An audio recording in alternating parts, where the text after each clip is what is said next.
করেন। আজকের এই গণকংগ্রেসের সকল উপস্থিত সবাইকে আমার পক্ষ থেকে আসসালামু আলাইকুম। সম্মানিত উপস্থিতি, আজকের এই গণকংগ্রেসের উদ্দেশ্যে আমি শুধু বলবো যে আমাদের মানববন্ধনের উদ্দেশ্যে সারা বিশ্বকে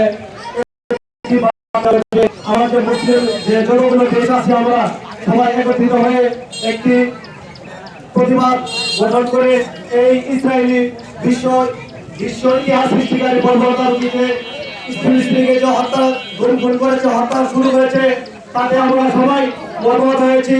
এই বিশ্ব মুসলিম যদি আমরা সবাই এক হই এবং কোরআনে বর্ণিত আছে যে ফিলিস্তিনি একদিন জয় হবে,